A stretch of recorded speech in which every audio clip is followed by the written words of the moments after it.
Hey, welcome to Crossroads Consulting, where we help companies outsource, grow, and protect their assets.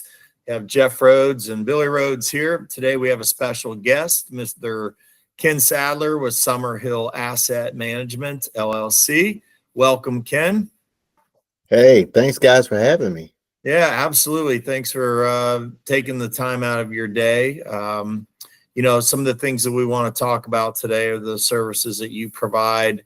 One of them being more of your concept of a family office. And as we were discussing earlier, there's some differences between, the definitions of a family office. So we'll definitely cover that. And this is going to just be an open conversation as to what you do, how we can help businesses together. And, let's start off, just give us a little bit of your background. Okay.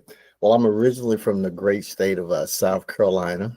And, growing up, man, I always felt like a little different. I always had that entrepreneurial spirit and I always liked money. So when I went to college, I majored in economics and got out of there and started a banking career. I worked for several regional banks, large regional banks, and got to kind of see behind the curtain, if you will, at how some of the mass affluent entrepreneurs and business owners, did business. And then I got started doing my practice, Summerhill Asset Management, and been in the business for over 20 years, financial services. I guess you can kind of notice, see this gray that I've got here in the beard, kind of like yours. Yeah, kind of like mine. Kind of Yeah. like Jeff. So I like saying know. that gray means experience. But It does. the reason why I named it Summerhill Asset Management is the neighborhood that I lived in, growing up, which was a source of great memories, was called Summerhill. But unfortunately, my parents, they didn't do adequate planning. And so that house where I had all the great memories in, it was lost to a foreclosure. So I named my company Summerhill Asset Management as a reminder of why I do what I do, and to make sure that I try to do the right thing for our clients, each and every time. So got 3 kids, daughter Courtney from a previous marriage. I've got Trey and Connor, my 2 boys with my wife Abby, and Trey, as a matter of fact, works with me. So that's a beautiful thing too. Like, look, you got a little family action going on. Yeah. I do as well. So Gotcha. It's a blessing, to have him, and to do a little succession, and maybe even have a little bit of an exit strategy as well. Sure. Having him, his name is Kenneth Sadler III. So if he does something wrong here in Venice, just make sure you look at that suffix. I'm the second, he's the third. Okay, don't get us confused. So, what are some of the services that you provide through Summerhill Asset Management? Well, we do some of the basic things that people in the financial industry do. We do the assets under management. We do the risk mitigation as far as like the insurance. We do retirement planning, all of those things. But what makes us, I feel, a little different, Bill and Jeff, is that we have something called a family office concept.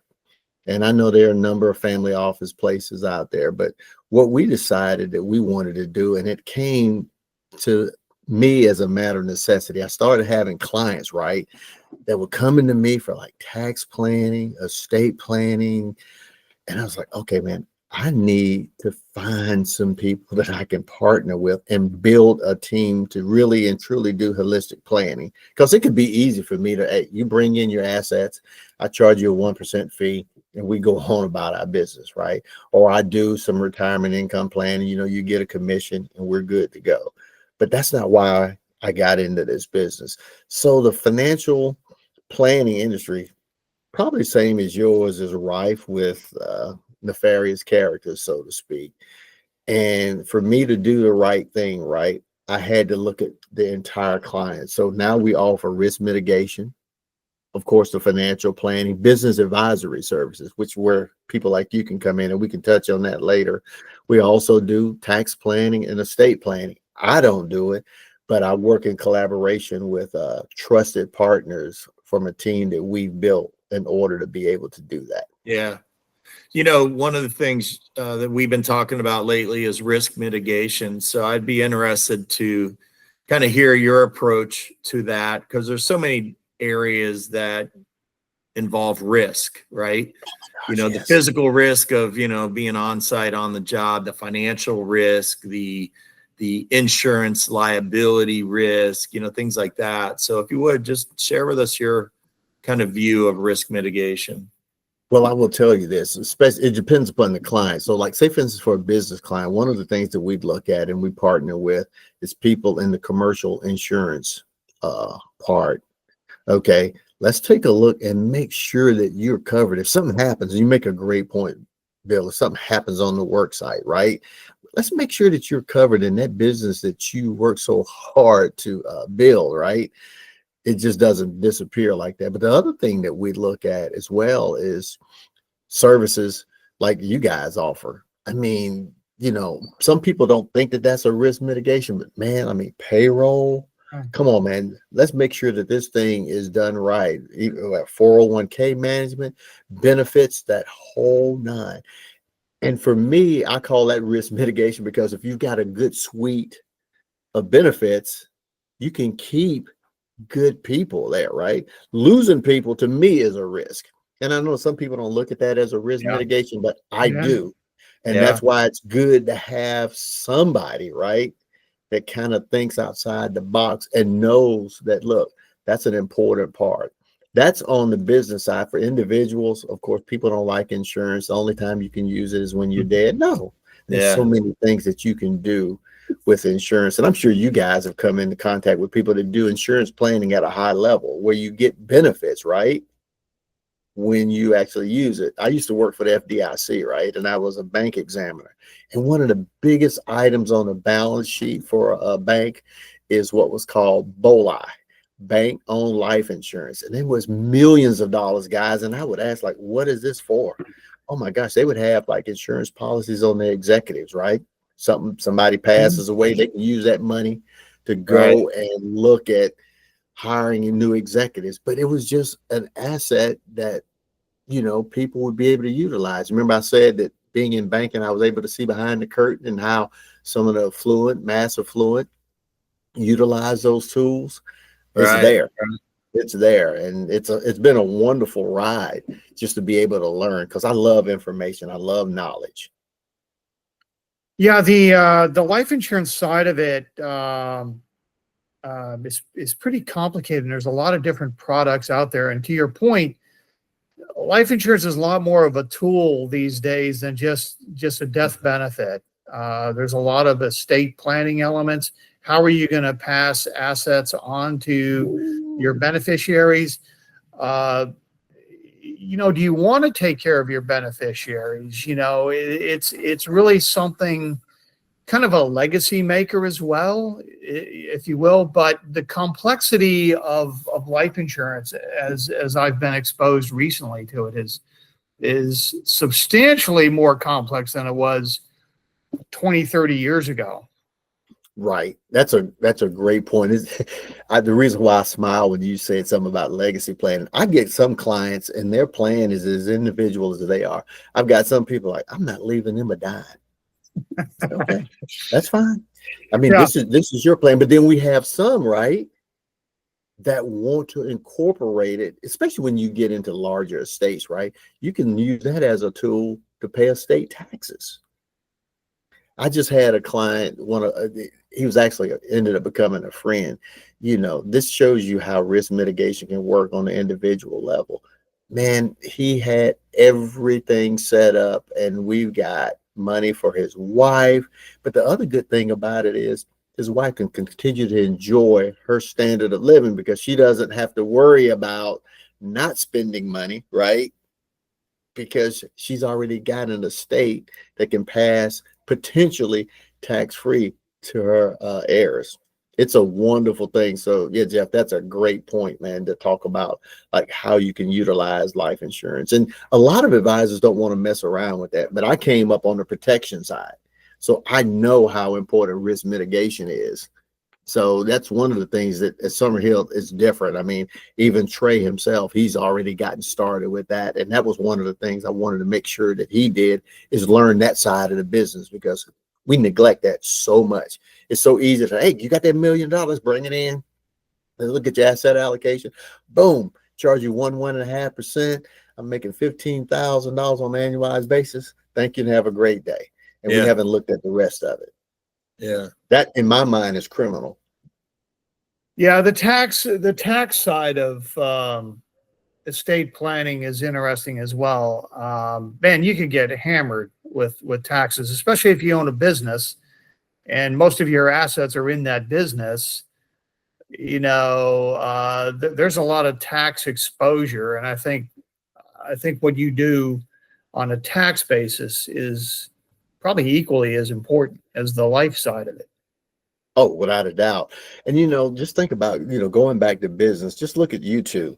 I'm sure your wives and stuff might get along, but if something were to happen to you, Bill, I hate putting you in the ground first. Yeah. Yeah. I don't know if Bill's wife wants to work with you, Jeff.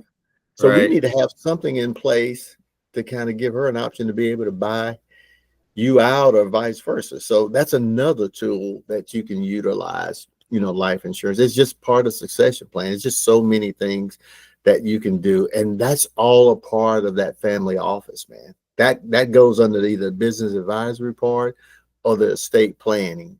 And like I said, it wasn't like, hey man, I came up with this great idea. I'd heard about the family office, but then my clients started coming to me asking me. And then as I started doing it, I was like, oh, this is something that, you know, clients can have an access to, right? And it doesn't have to cost like it did when the Rockefellers first implemented it way back in the early 1900s. Yeah. Basically, you're a solution finder, which, you know, is kind of what, you know, we're trying to do here, build our ecosystem up so that, you know, when we're sitting there having a conversation, I mean, you may not need payroll or HR services, but that's not where the conversation stops. We're going to try to sit there, develop a relationship and figure out what's going to help you get to the next level. And you know what, in a couple of years, you may need our services, but how can we help you today? What's going on out there, you know? But think about what you just said. How many people really do that? Because, you know, just be honest, man, it's easy to get commission breath in our industry with what we do. You know, oh, I can't get anything now. Let's go on to the next one. All right. And, you know, just the fact that, you know, you're willing to do what's necessary, right? And maybe, just maybe a couple of years down the road, you'll be able to have that person as a client instead of a customer. Right. To me, that's huge. Those are the types of individuals that we want on the team, right? Like I talked about the Netflix series before we started recording. And, you know, we had some guys on that team that didn't really play, but they still contributed. They had to be ready when the number was called. And it's like that, too, with the family office. I got some partners that I may not use on a few interactions with clients, but when I do call them, they're ready. Sure. And that is so important. And we have to vet people before we, you know, we bring them into the family office as well, because, you know, your name's on the line. Let me ask you, kind of going back to business clients that you meet with, would you say the percentage is pretty high that they're just not prepared for the future, that they're so focused on the now and growing revenue that they don't look at the what ifs down the road? That is exactly it in a nutshell. You know, you think about it when you have, you know, a small business. And I know some people look at some business and say, well, they've got 10, 15, 20 employees. They're not necessarily that small, but it's still small. And you're grinding every day. I mean, it's the same with me. You're grinding, market's changing and whatever. You're just looking at short term, kind of like what's in front of you. You don't want to take a look and see what's around the curve. That's why I think guys like you are really important to help them. There's oh my gosh, have you heard, there's a book, Who, Not How. And that book, well, I think we had talked about it. Yeah. And that's the thing that a lot of times I find out with entrepreneurs and business owners, they might work 2 times harder on growing their business as opposed to like, let's find that 20% that's going to give me that 80% return. And the rest of that 80, we find a Crossroads Consulting that can do that for us, so I can make the main thing and start to see around the curve. We're so myopic sometimes in what we do. We're so short-sighted. Like, hey, man, I had a good day today. Oh, it looks like I'm gonna have a good week. But man, what happens a year down the road? Yeah. That's where guys like you that have got, I mean, like you said, 30, I mean, you guys have a lot of years in the business. You've seen a lot. So Yeah. why not utilize people like you? And man, Sure. like you said earlier, guess what?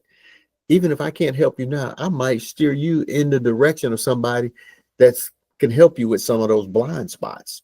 But that percentage, man, if I had to put it, man, it's 80-90%. Because when I meet with them and I talk to them about business advisory services, they're like, huh? What are you talking about? Yeah. You know, a lot of people are always so focused or thinking that when you sit down with them, you're going to try to sell them something all the time, you know, and it's really, you know, it seems like that's not your approach either. It's more consultative. Let's just talk. Let's, you know, what's going on with your business? What are the challenges you're having? I mean, it may be so far away from what we do, but let's just talk about it, because you know what? I may have a great contact over here to introduce you to. And we do that a lot. We're a gentleman that we met with yesterday is the perfect fit for one of our companies that we know. It's not even a client, just somebody that we know, that we're going to introduce them, and I'm sure they'll benefit, both of them, from that. Right. But I tell you, it takes some time to get there. I mean, Yeah. I used to be like, hey, man, $1 million, ooh. I'm like adding it up. Let's see. Okay, Abby, she can go get her hair done with this money, with the commission. Yeah, baby. We're gonna do that. So it was a paradigm shift. I mean, I wish that I could say I started out like that, but that wasn't the case. It took a little bit of time because, you know, of the grind, and you know, you got to keep the lights on. You got to keep paying these increasing property taxes and all that stuff. You got to continue to make sure that you take care of your essential expenses. And when you're starting out, man, it's like you get that, like I said earlier, you get that commission breath, man, and it's dangerous. And clients, they can smell it. Yeah. You know what's interesting in the process of building a relationship with somebody that you want to do business with, it starts with competence. If they perceive that you're competent in what you do, it helps them move to the next phase of confidence. Look, okay, I believe you're competent and your firm that you work with or for is competent. And I'm confident enough to give you an opportunity to provide me with a quote. At that point in time, you have that last element of trust. If competence and confidence is established and you can reach trust, I know this to be the case, especially when I work with private equity firm. They're extremely difficult to reach the trust level. But once you reach that trust level, man, things fall in place. You know, and then it's up to you to perform. And I think based on your background, working in the bank, seeing a lot of business owners, there's a lot of competition in the banking industry, and it really does come down to getting to that trust level. Is there anything you would add to that or disagree or? Well, the first thing, I'm writing this competence and confidence thing down that you alluded to. Man, let me ask you, did you trademark that? If not, I'm gonna go ahead and beat you to the patent office, bro. I kind of like that. I'm loving that. Tattooed on my back, you know, you know. I'm like, man, I'm like feeling the confidence and confidence. I'm like, okay, man, that's a nice title of a book, but man, bro, you are spot on with that. And because I have the family office concept, the confidence may come from the other people that I collaborate with. And the confidence comes in the fact that, like, look, what you've seen or what you're experiencing, we've got somebody that's seen this before. So guess what? Look, when I sit down and talk with you, and it's optional if you want to do stuff with you, but at the very least, you find out once we take you through our questionnaire, at a minimum, you know what your pain points are. And it may have that light bulb moment for you. And it may not work for them right now, but somewhere down the line, when something happens, they'll be like, man, I remember Ken from Summerhill asking me, he said this was going to happen, or he put me in front of somebody that told me to look out for it. Because, Right. going through the process with us is complimentary. Our first meet, it's complimentary, and we give away a lot of stuff. Yeah. Kind of like how you guys, when you sit and you talk with folks, you didn't get compensated for Right. sending that person to one of your partners, but hopefully it'll Right. come back to you. But when you Exactly. operate like that, when you have that competence and confidence, Yeah. Yeah. well, it works. I'm I telling get a sense that you've developed a lot of care or caring in your business model. I get a genuine sense that you care about your clients, and it's not self-centered. It's you really want them to succeed. You really want them to achieve certain objectives. I agree. Now there's an ulterior motive, because if they're happy, what will they do? Refer Yeah. you. Refer people just like them. Yeah. So I want to do a good job because it's the right thing to do. But guess what? It helps your business too, because now you got like-minded people. They usually hang together, right? And Yeah. when you do a good job and you genuinely care about them, it makes a big difference. And I saw this in place when I had one of my best clients. He passed away a few weeks ago. So I drove up to Northern Kentucky for the funeral. Man, and I started seeing people's names. I'm like, oh, there's that beneficiary. And man, they was like, hey, you must be Ken. And I'm like, yeah. And we got to talking. And, to your point, Jeff, some of those people may become clients, but more importantly, they knew about who I was because we did a good job together in putting things, in place for them. I hated that. And he was a friend. I hated that he passed away, but it just showed, man, that we at Summerhill, we did a really good thing for him. Yeah. Yeah. It's a good feeling. Oh, it's awesome. Switching gears here a little bit. Let's talk about market approach, and not necessarily market approach, but you'll get people that will watch, their 401k daily, weekly, monthly, to where I'm the opposite. I have trust in my advisor, and I'll look at it and let it ride. So how do you talk to folks about the way they should approach their view of their retirement? Well, it involves knowing who they are, right? You're going to get people that have all kind of personality styles. But what I sit down with them, right? We do a lot of homework. We do a lot of work on the front end. So when something happens, whether it's the presidential election and you get a little dip in the market and they call, right? You get the 4 words for them. Has the plan changed? And if they say no, great. Now, if the plan has changed, then we can sit down and have another conversation with them.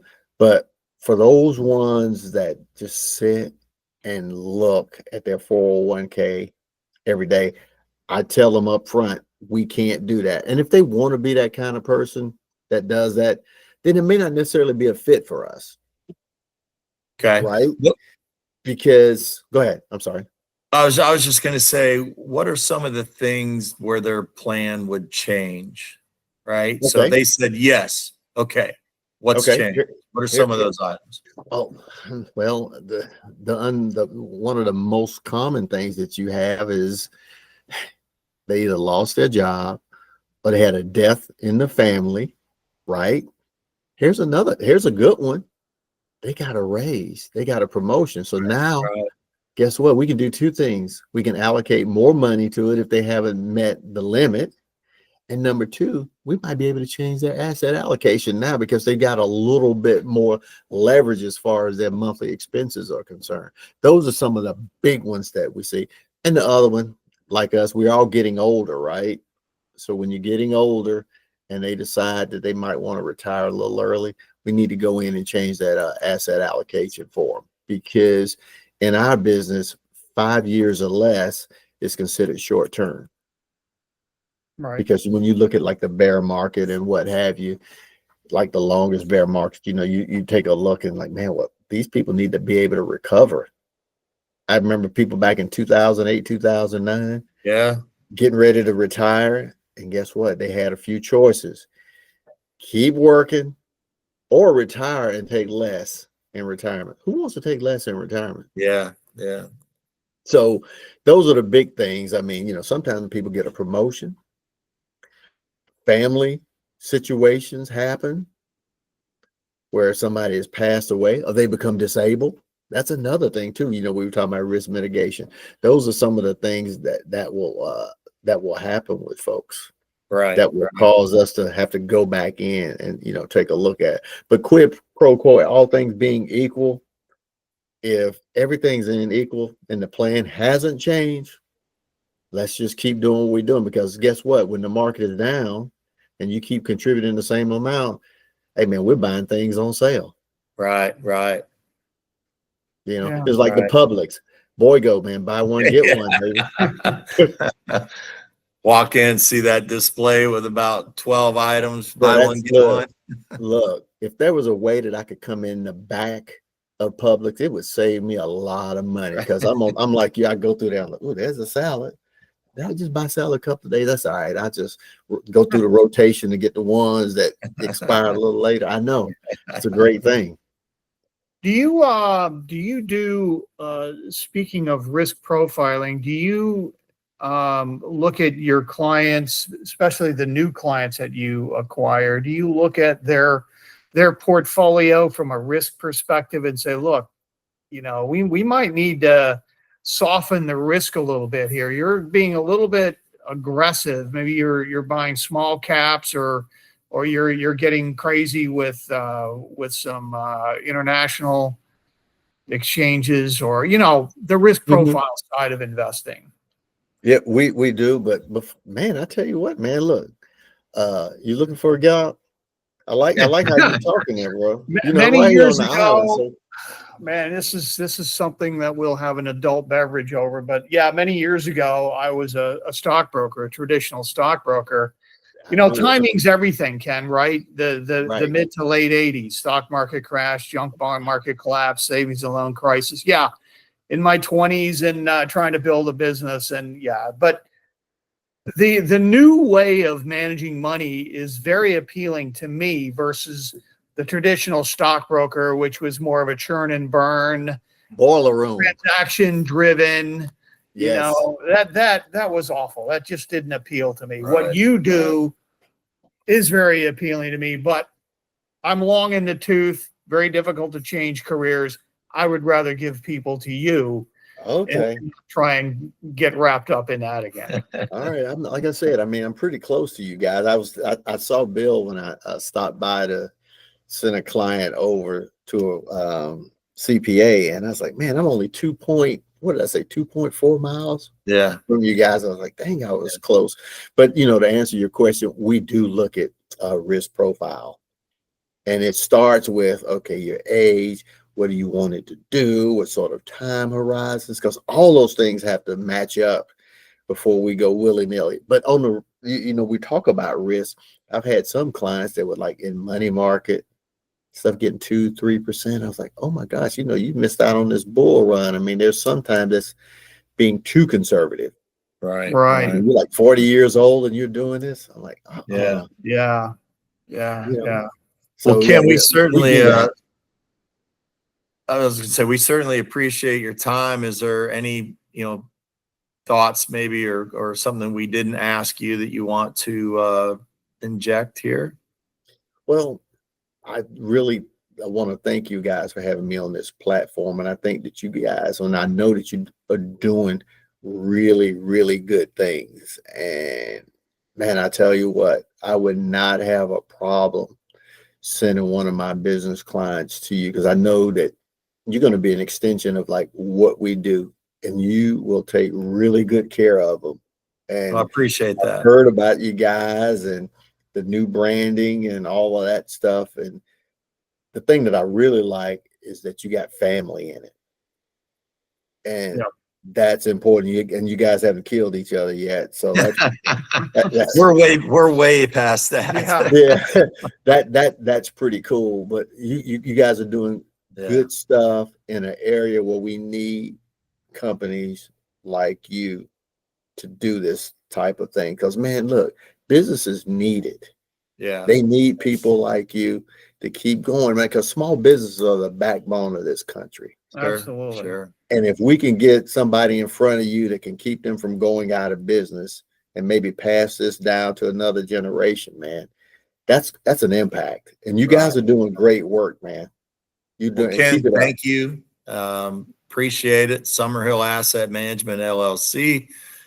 You're a good man, Ken. Thank you. Appreciate it. And thank you for being on this little interview here. We are Crossroads Consulting, where we help companies outsource, grow, and protect their assets. Thank you. Thank you. Thank you, Ken. It was a pleasure. Likewise. Once again, we are Crossroads Consulting. I'm Jeff. He's Billy. We're available to talk to you about any issues that come up with regards to your business. Our business model is to help you find solutions. There's no cost, there's no obligation to talk to us. You've seen some of the interviews that we've done. We have a lot of resources that we can bring to the table. We welcome you the opportunity to talk to you about your business and some of the challenges that you're facing now. We'll do our best to find the solutions. Again, there's no cost, no obligation.